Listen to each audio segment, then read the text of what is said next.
Okey, berikutnya kita sambung kepada pembentukan gamet jantan ataupun pembentukan debunga di dalam enter. Okey, ini adalah enter. Di dalam enter mempunyai 4 pundi debunga yang mana di dalamnya jika kita besarkan di dalam seperti dalam mikrograf ni. Okey, so ada beratus-ratus sel induk debunga ataupun sel mikrospora di dalam setiap pundi debunga.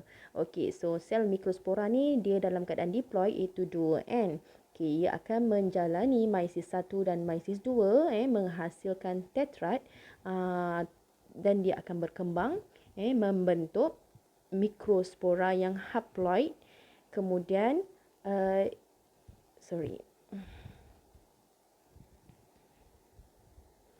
Okey, yang ni. Okey, kemudian membentuk butir debunga.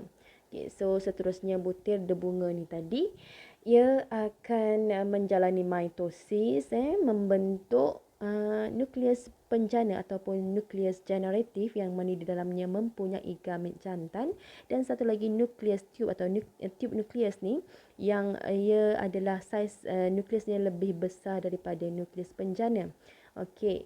Jadi butir debunga ini sekarang di dalam keadaan yang di sekitarnya ada bahagian yang berduri ataupun berambut halus yang mana ia memudahkan pendekatan pada permukaan stigma ketika proses pendebungaan. Okey, jadi bila butir debunga tadi menjalani proses pendebungaan oleh ejen pendebungaan seperti serangga ataupun haiwan lain ataupun mungkin melalui angin, kita kena tahu apakah maksud pendebungaan. Ia adalah proses pemindahan butir debunga daripada enter kepada bahagian stigma dekat bahagian betina tumbuhan.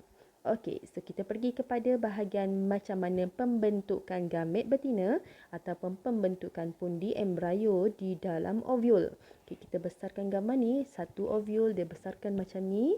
Alright, so ini ovul, di dalamnya ada integumen, lapisan yang melindungi satu sel yang dinamakan sebagai sel induk pundi embrio yang dalam keadaan diploid.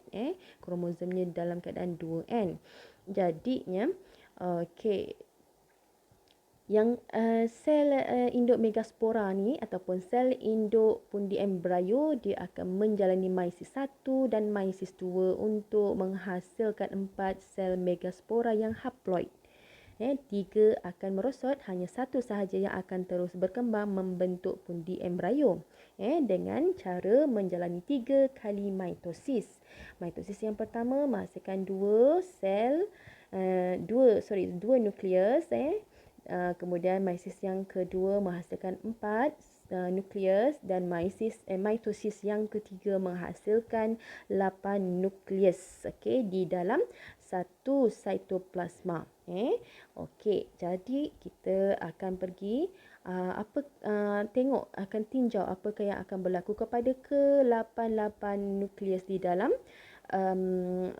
sel telur ni tadi di dalam pundi embrio ni tadi. Okey, jadi 3 sel tadi daripada 8 dia akan membentuk sel antipodal di sini. Okey, yang kemudian lagi 2 nukleus akan membentuk nukleus kutub di tengah-tengah sini. Dan lagi 2 akan membentuk sinergid, 2 sel yang akan mengapit satu sel telur. So hanya ada satu sel telur yang akan terbentuk. Okey, so kena ingat sinergid tadi dia membekalkan nutrien dan sokongan kepada sel telur. Begitu juga dengan sel antipodal membekalkan nutrien kepada pundi embrio ni tadi. Alright. Kemudian selesai kita tengok pembentukan pundi embrio dalam ovul. Dan you kena kenal pasti perbandingan antara bahagian jantan dan betina bunga. Persamaannya, kedua-duanya menghasilkan gamet untuk pembiakan, dan kemudian kedua-duanya terletak pada organ yang bernama bunga. Okey, kemudian tengok pada perbezaannya.